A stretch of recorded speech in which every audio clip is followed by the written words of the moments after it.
Get your hands off my dink. The way of the nerds. My body's a champion. Hey everyone, how's it going? Wanted to do another one of these breakdowns for the remixes that I've been putting out because we're kind of nearing the end of all the midis I can basically use for everything coming up here soon. And my real initial push for kind of a time frame, which I try to stick to with stuff, is, or at least was and still is, but before Thanksgiving.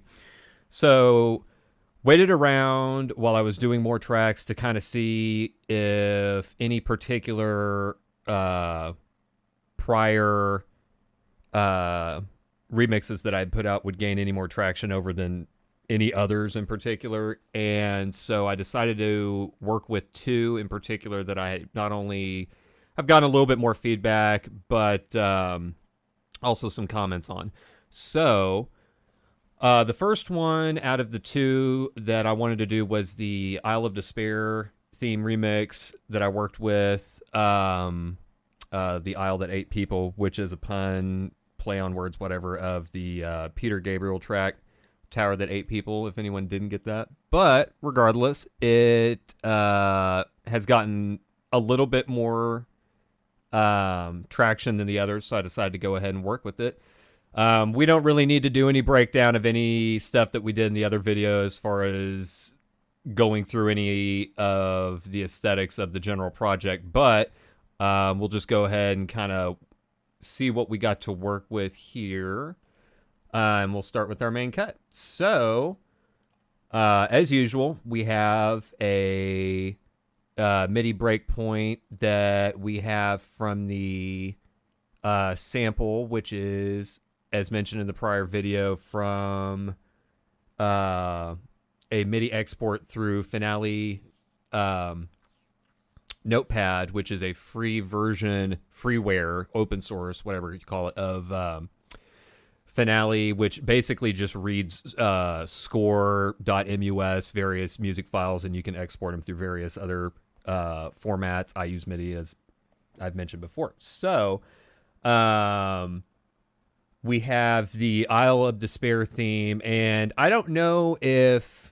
I know it imports a certain time signature. I usually get rid of it just to have a certain consistency on the grid layout. It doesn't affect anything as long as it's in the same key, basically, time signature. So, like, there's one I'm trying to work with right now that's like 12/8. And it's a lot more annoying to deal with than just a straight 4/4 or a 4/4 variation.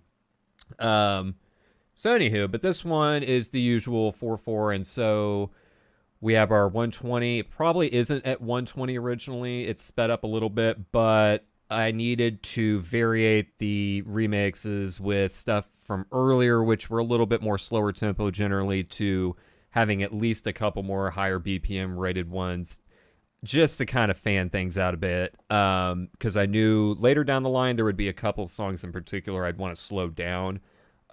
Specifically Shelby Reborn, the Demise of the Zephyr remix, and Tula remix, City of Wonders. So keeping that in mind, this one's a little bit faster, but it still has the same style that you would get from the cut. Plays out, as many of you remember, from the Isle of Despair. And that's going to play out. I have this to go down in decibel. Again, I don't know why I keep not banking the RC20 to that. I've done it for the last 2 or 3, but I don't do it on this one. I think maybe it's some subconscious way of me trying to fake out having put more in it. I don't know. Maybe it's me just lying to myself. So, again, we have our basic cut here that has been taken out of the mix.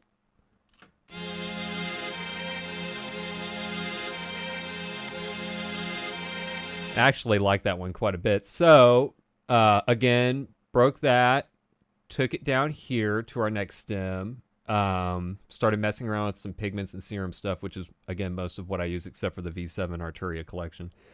This is all rent to own, by the way. So if anyone ets me with like, man, why are you spending money on this? It's all the rent to own from Splice. And I'm not a spokesperson for Splice, but to get all that quality of stuff and to only basically pay like $40 a month for a year or two isn't a big deal for me. So nice alternative that I like how they do. But anywho, back to it. Took the main cut, took it down here to, again, avoid velocity issues with the exporter from Finale Notepad. I manually did the same cut, took out the sustains as... actually, the sustains are still there. Sorry, took out the cello part, which would be down over in here. Probably, yeah, this whole section down here. Probably that as well. So, just because I don't want that playing off the bass. But I did leave the sustain notes throughout this part. Although I did chop them up per bar to 2. So, because I believe they were a full sustain the whole way. And you don't want something like that just droning the whole way, but for this stuff, it's not too bad because it's just, again, kind of background stuff. So, did that, ran it through pigments, and we ended up with pad filter, if I had to guess, probably Arctic? Atlantis, actually. Which actually is not a pad, that is a sequencer. So ran that through with Atlantis just to kind of get a background vibe, background feel.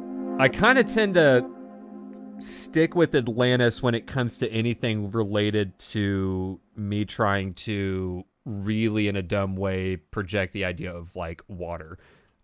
Just because it has a lot of phaser content to it. Again, I'm not like a sound engineer or anything. I'm just some guy working. So have Atlantis set up for a sequencer on a backdrop. That is actually Atlantis. So if we have Atlantis there.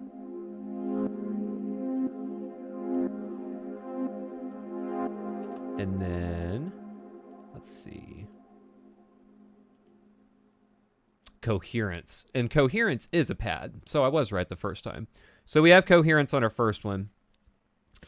To just kind of have a soft chorusy effect. And then, as mentioned just a second ago, of course, Atlantis with the kind of high phaser content water effect.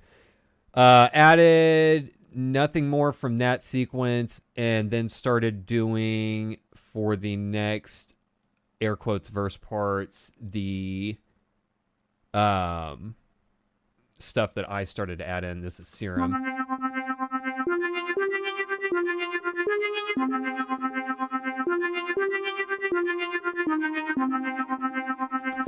So kind of just to add, again, something more to fill in that void and break up the monotony of having that same sequence play out over and over again. So a little bit of variation. This is going through... I changed this up because Intergalactic Choo Choo does not have harmonic morph in it, but it probably got rid of the noise, no filter, as you can kind of tell. Very dry on the delay setting. I probably should have added more, but there was a lot of phaser content going on. I didn't want to flood the mix with too much stuff. But again, kind of basic. Something else to have in there. Little riff. So then we go to what is another part of this segment here, which is probably acid research. Yeah, acid research systems. Which I've used in a couple other parts. I try not to use really hard sequencers like that too much now, although I have quite a bit. Although if I do use them, try to mix them up a lot. I think that one appears also at the end of That Night in Stillwater. So, and probably a couple other things, maybe even What Lives Below, the Trance Sewer remix. So then we go to what is probably here with Serum, a pluck of some kind, Phantoms, and try to switch that up, or is it the same wah-wah? So it's wah-wah with phaser, compressor, and reverb added. I think compressor and reverb is by default, but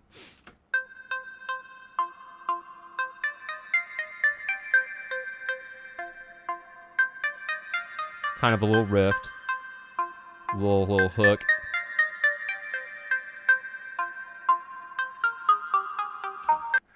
So kind of just something to add in there that isn't the background kind of riff that you have here, but something a little bit more sharper to cut through the mix. That, of course, as usual with what I tend to do these days, gets mirrored with the exact same sequence, but with Spitfire Labs.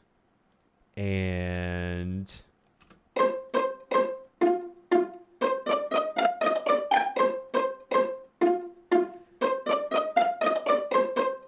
so that setting is the pizzicato ensemble for these strings. Kind of have to tune it up so that it can cut through the mix with everything else. I don't try to drown, as with anything, too much reverb. I usually stick to 20%, 30%, if not less than that. I try not to go above 30% much for anything unless it's something kind of singular like a guitar or something, or an atmospheric sort of ambient track sort of thing. I don't mess with those too much these days, if at all. So we go from there to probably what is the bass. We have So Serious Bass. So Serious Bass was I messed with the presets a little bit on, but kind of just kept that as is.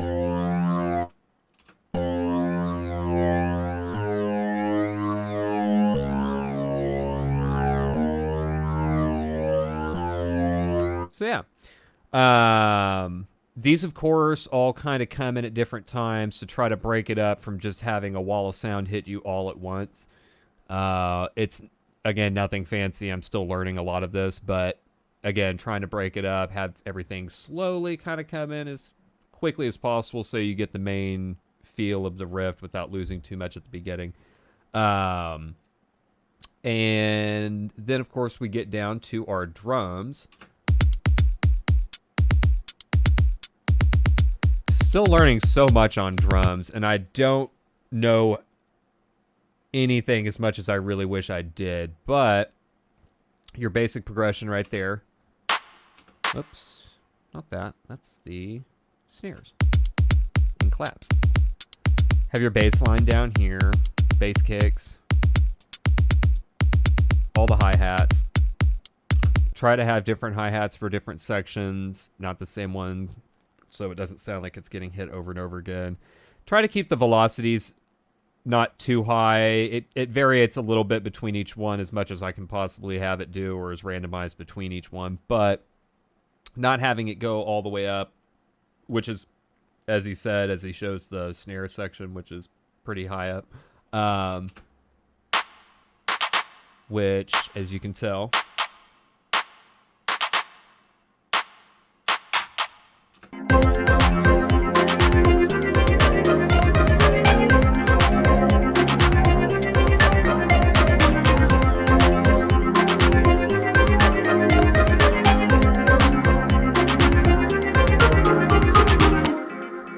and the basic idea, I guess if you want to call it an idea, is whenever I try to do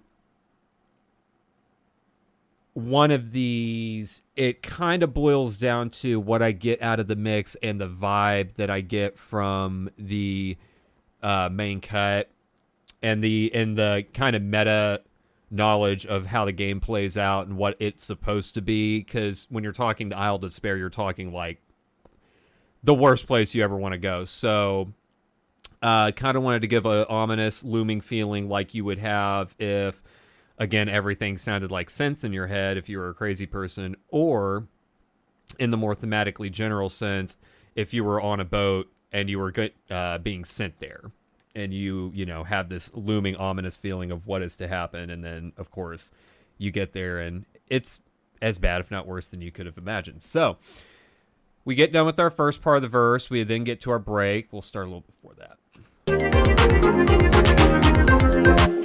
not have the loop going, of course.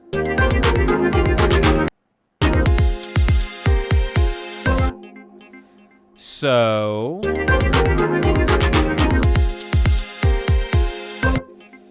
have the break come in again. As mentioned last time, of course, got rid of the cello part. And I guess earlier I mentioned it as well. I don't want that playing off with the any of the harmonics or stuff with the bass line or any of the other parts. So just have the high end cut. That plays out different level, getting a little bit higher on the rise. -1 to 0. Just a little bit of something to not have it just be one solid decibel level.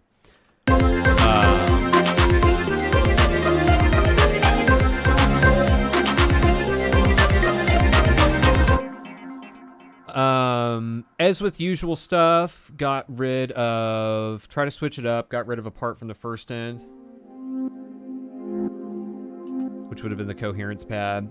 Because once the main cut comes in, the transition from what I try to have here as far as the idea of opener for a synth track, kind of try to start dropping at least one of those off so that the main cut can come through a little bit louder and more coherently. And so we still have most of the same parts through that.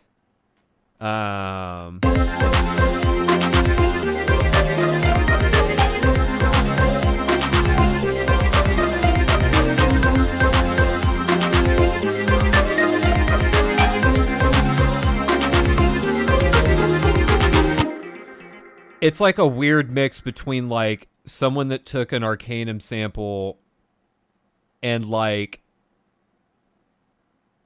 synth fueled gasoline inhaled like Enya knockoff music, but without the vocals. And like on crack or something. I don't really know what. So we get to our we get to the main break here after the first beat of the song.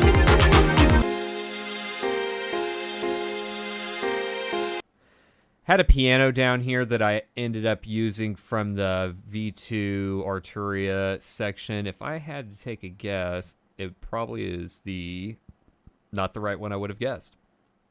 But jazz upright, tried to go for like not a harpsichord sound, but something closer to that you would maybe hear in like a tavern or something. Right about.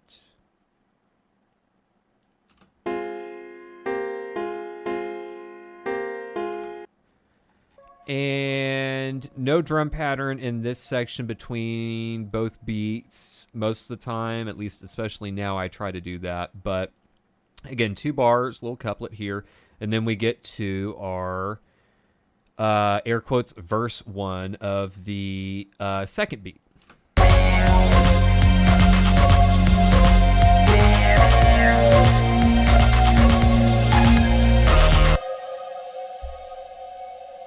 And so for a lot of, I guess you would call the desert isle, like desert theme, anything that doesn't have to do with the mainland, I guess, inevitably has these like really hard drum lines, which that's not really true, because I guess the mine sample, What Was Found in the Dredge, is also kind of pretty heavy drum bass, air quotes drum bass, whatever you want to call it.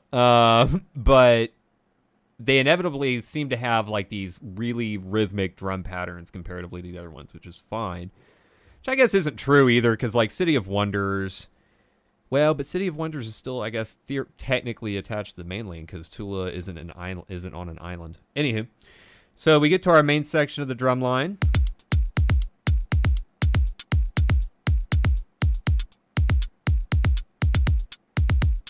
Nothing too fancy, just something different from the first one.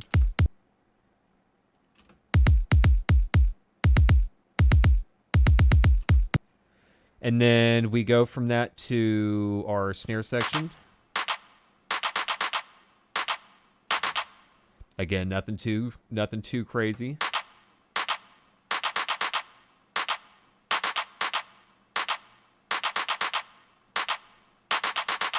So yeah. Ended up using labs over on the second beat as well to use for, again, a section of the different synth pluck from Pigments. Let's see what that one is later, but we'll hear the main part here.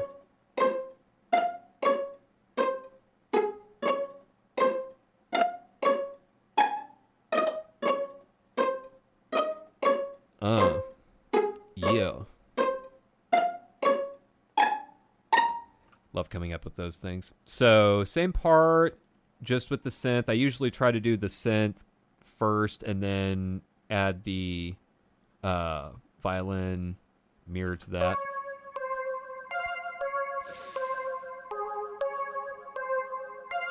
This probably is... Oh. DX keys. Wouldn't have guessed that. And so yeah, kind of again, same thing. Just a synth to have as like kind of a hook, high phaser content. Again, water. Not sure why I do that with that, but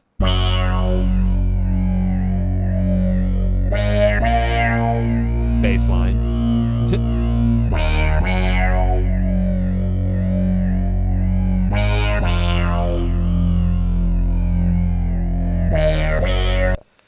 Which we use with Serum Funk Moog.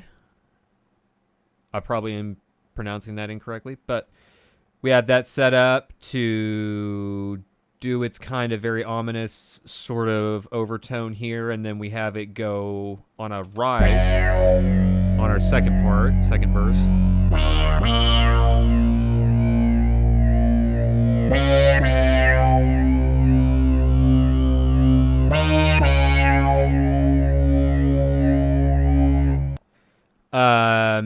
Didn't have a drop-off note there. Sometimes with those, I tried it. I've done them with earlier tracks where I probably should have taken them out, and so nowadays, when it comes to that second beat and pretty much the last, air quotes again, verse of that second beat, I try to take that last little end transition note out just because it's where everything kind of drops off, unless it really works, and sometimes it does. Because then usually I have just the outro and then whatever the main cut is going out. But over here, then we have... Sometimes having a pad will have these really weird effects on. And so Green Forest, which is the one that's coming through right now with Pigments on this. Again, kind of just adding to the ominous.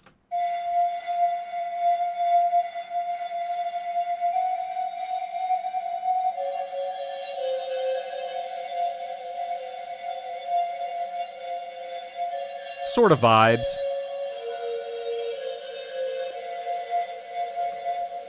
And the general overtone. Kind of just creepy. And so we've mentioned the piano. And then our very last part here will be another little sort of hook, I imagine, from Serum. Vintage Bells. Started to play off the last riff here from Pigments.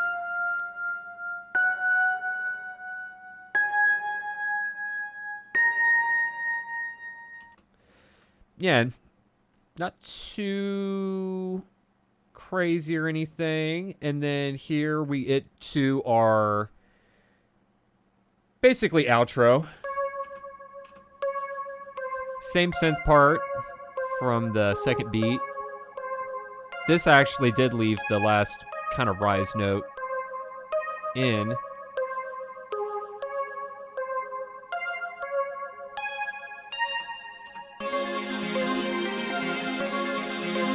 Comes back in with a couple of the stuff from the first beat, first verse, first beat. Comes out, goes out at various times. So we get our Acid Research. Definitely Atlantis. Leave that in a bit longer because it's a little bit less intrusive on the outro. coherence and our main cut.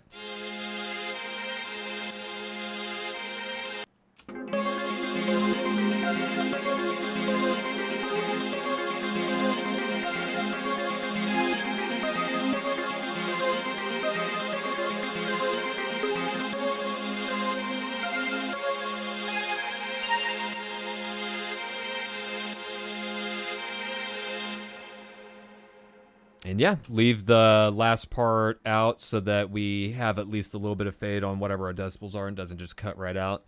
And that is basically it. Nothing too crazy. Just, you know, decent remix exercise for the day. And so, yeah, I appreciate it. If anyone wants to see any more videos, just comment, like, subscribe, whatever.